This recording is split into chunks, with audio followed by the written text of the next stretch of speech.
Hi guys, ಎಲ್ಲರೂ ಹೇಗಿದ್ದೀರಾ? ಇವತ್ತಿನ ರೆಸಿಪಿ ಬಂದು ರಾಗಿ ಬಿಸ್ಕತ್. ಅದನ್ನು ಹೇಗೆ ಮಾಡೋದು ಅಂತ ನೋಡೋಣ. ಅದಕ್ಕೂ ಮುಂಚೆ ಯಾರು ನನ್ನ ಚಾನಲ್ನ ಸಬ್ಸ್ಕ್ರೈಬ್ ಮಾಡ್ಕೊಂಡಿಲ್ಲ, ಸಬ್ಸ್ಕ್ರೈಬ್ ಮಾಡ್ಕೊಳ್ಳಿ, ಲೈಕ್ ಮಾಡಿ, ಹಾಗೆ ಶೇರ್ ಮಾಡಿ. ಈ ಬಿಸ್ಕತ್ನ ನಾನು ಮೈದಾನ ಯೂಸ್ ಮಾಡದೆ ಮಾಡ್ತಾ ಇದ್ದೀನಿ. ಆಚೆ ಸಿಗೋ ಬಿಸ್ಕಟ್ಗಳಲ್ಲಿ ಮೈದಾ ಇರುತ್ತೆ, ಸೊ ಮಕ್ಕಳಿಗೆ ಡೈಜೆಸ್ಟ್ ಆಗೋದಿಲ್ಲ. ಸೊ ಇದು ಮಕ್ಕಳಿಗೆ ತುಂಬ ಇಷ್ಟ ಆಗುತ್ತೆ. ಓಕೆ, ಇದು ಹೇಗೆ ಮಾಡೋದು ಅಂತ ನೋಡೋಣ. ಫಸ್ಟಿಗೆ ನಾನು ಸಿಲ್ವರ್ ಪಾತ್ರೆ ಅಥವಾ ಕುಕ್ಕರ್ನ ಇಟ್ಕೊಂಡ್ರೂ ಆಗುತ್ತೆ. ಓವನ್ ಇಲ್ಲದೆ ನಾನಿವತ್ತು ಮಾಡ್ತಾಯಿದ್ದೀನಿ. ಸೊ ಹಾಗಾಗಿ ಈ ಸಿಲ್ವರ್ ಪಾತ್ರೆಗೆ ಒಂದು ರಿಂಗ್ ಥರದ್ದೇನಿರುತ್ತೆ ಅದನ್ನು ಇಟ್ಕೊಂಡ್ಬಿಟ್ಟು ಇದನ್ನು ಪ್ರೀ ಹೀಟ್ ಮಾಡೋಕ್ಕೆ ಇಡ್ತೀನಿ, ಮುಚ್ಚಳ ಮುಚ್ಚಿ. ಇದಕ್ಕೆ ಏನೇನು ಬೇಕು ನೋಡ್ಕೊಂಬರೋಣ.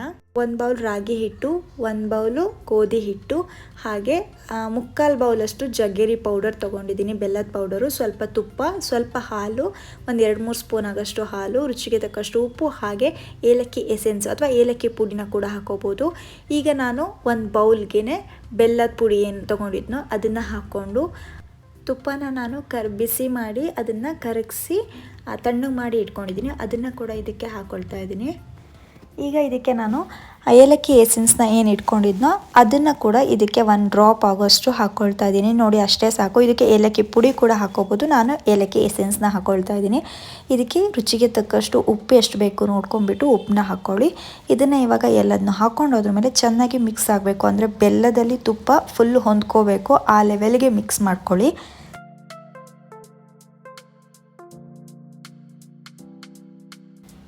ನೋಡಿ, ಇದು ಆಲ್ರೆಡಿ ಮಿಕ್ಸ್ ಆಗಿದೆ. ಇಷ್ಟು ಮಿಕ್ಸ್ ಆದರೆ ಸಾಕು.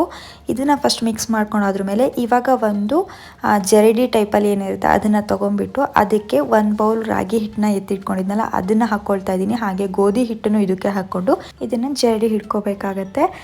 ಗಂಟುಗಳಿಲ್ಲದೆ ಅದು ಪುಡಿ ಏನು ಕೆಳಗೆ ಬೌಲಿಗೆ ಬೀಳುತ್ತಲ್ಲ ಆವಾಗ ಅದು ಗಂಟುಗಳಿಲ್ದಂಗೆ ಮಿಕ್ಸ್ ಆಗುತ್ತೆ. ಸೊ ಹಾಗಾಗಿ ಜರಡಿ ತೊಗೊಳ್ಳೋದು ಮುಖ್ಯ ಇದರಲ್ಲಿ.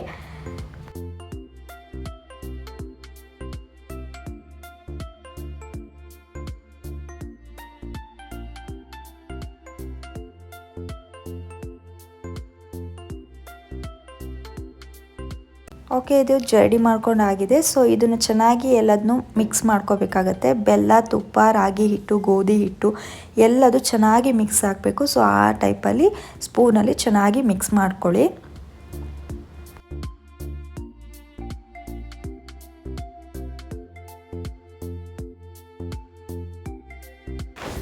ಇದು ಫುಲ್ಲು ಚೆನ್ನಾಗಿ ಮಿಕ್ಸ್ ಆದ್ರ ಮೇಲೆ ಇದಕ್ಕೆ ನಾನು ಹಾಲನ್ನ ಎತ್ತಿಟ್ಕೊಂಡಿದ್ನಲ್ಲ ಒಂದು 2-3 ಸ್ಪೂನಷ್ಟು ಹಾಲನ್ನ ಹಾಕ್ಕೊಳ್ತಾ ಇದ್ದೀನಿ. ಈ ಸ್ಪೂನಲ್ಲಿ ಜಾಸ್ತಿ ಹಾಲನ್ನ ಹಾಕ್ಕೊಳಕ್ಕೆ ಹೋಗ್ಬೇಡಿ, ನೋಡಿಕೊಂಡು ಹಾಕ್ಕೊಳ್ಳಿ. ಇದನ್ನು ಕೂಡ ಇವಾಗ ಚೆನ್ನಾಗಿ ಮಿಕ್ಸ್ ಮಾಡ್ಕೋಬೇಕು. ಇದನ್ನು ಇವಾಗ ನಾನು ಕೈಯಲ್ಲೇ ನೀಟಾಗಿ ನಾದ್ಕೊಳ್ತಾ ಇದ್ದೀನಿ.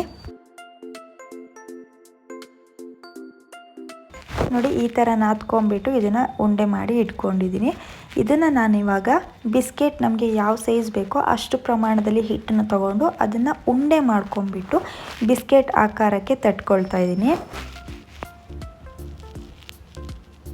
ನೋಡಿ, ಈ ಥರ ರೋಲ್ ಮಾಡ್ಕೊಂಡ್ಬಿಟ್ಟು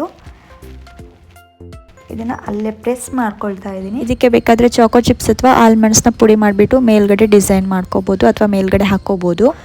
ಇಲ್ಲ ಅಂದರೆ ನೀವೇ ಏನಾದರೂ ಡಿಸೈನ್ ಮಾಡ್ಕೋತೀರಾ ಫೋರ್ಕಲ್ಲಿ, ಇಲ್ಲಾಂದರೆ ಈ ಥರದ್ದು ಏನಾದರೂ ಇದ್ದರೆ ಇದರಲ್ಲಿ ಡಿಸೈನ್ ಮಾಡ್ಕೋಬೋದು.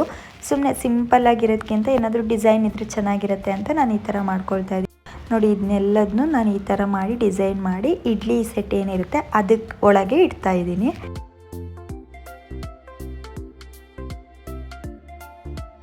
ಬಿಸ್ಕೆಟ್ ಎಲ್ಲದನ್ನೂ ರೆಡಿ ಮಾಡ್ಕೊಂಡ್ಬಿಟ್ಟು ಇಡ್ಲಿ ಸೆಟ್ನಲ್ಲಿ ರೆಡಿ ಮಾಡಿ ಇಡ್ತಾ ಇದ್ದೀನಿ.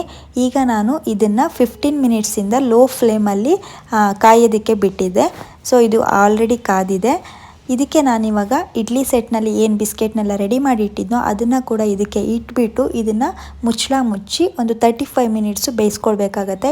ಮಧ್ಯದಲ್ಲಿ ಒಂದು ಸತಿ ಓಪನ್ ಮಾಡಿ ನೋಡ್ತಾ ಇರಿ. ನೋಡಿ, ಇವಾಗ 35 ಮಿನಿಟ್ಸ್ ಆಗಿದೆ, ಬೆಂದಿದೆ ಇದು. ಸೊ ಸ್ಮೆಲ್ ಕೂಡ ತುಂಬ ಚೆನ್ನಾಗಿ ಬರ್ತಾ ಇದೆ. ಇದನ್ನು ನಾನು ಒಂದು ಪ್ಲೇಟ್ಗೆ ಶಿಫ್ಟ್ ಮಾಡ್ಕೊಳ್ತಾ ಇದ್ದೀನಿ. ಬಿಸ್ಕೆಟು ಅಂದರೆ ಸ್ವಲ್ಪ ತಣ್ಣಗಾಗೋಕ್ಕೆ ಬಿಡಬೇಕಾಗುತ್ತೆ. ಫಸ್ಟಿಗೆ ಸ್ವಲ್ಪ ಮೆದು ಅನಿಸುತ್ತೆ. ಫುಲ್ಲು ಕ್ಲಿಯರಾಗಿ ತಣ್ಣಗಾದ್ರ ಮೇಲೆ ಸ್ವಲ್ಪ ಗಟ್ಟಿಯಾಗಿ ಚೆನ್ನಾಗಿ ಬರುತ್ತೆ. ಇದನ್ನು ಮಾಡಿಬಿಟ್ಟು ಬಾಕ್ಸ್ನಲ್ಲಿ ಸ್ಟೋರ್ ಮಾಡಿ ಕೂಡ ಇಟ್ಕೋಬೋದು. ಇದು ಇವತ್ತಿನ ರೆಸಿಪಿ ಆಗಿತ್ತು. ಹೇಗಾಗಿತ್ತು ಅಂತ ಕಮೆಂಟ್ ಬಾಕ್ಸ್ನಲ್ಲಿ ತಿಳಿಸಿ. ನೀವು ಕೂಡ ಮನೇಲಿ ಟ್ರೈ ಮಾಡಿ ನೋಡಿ. Thank you so much. Next ವ್ಲಾಗಲ್ಲಿ ಸಿಗೋಣ. ಬಾಯ್ ಬಾಯ್.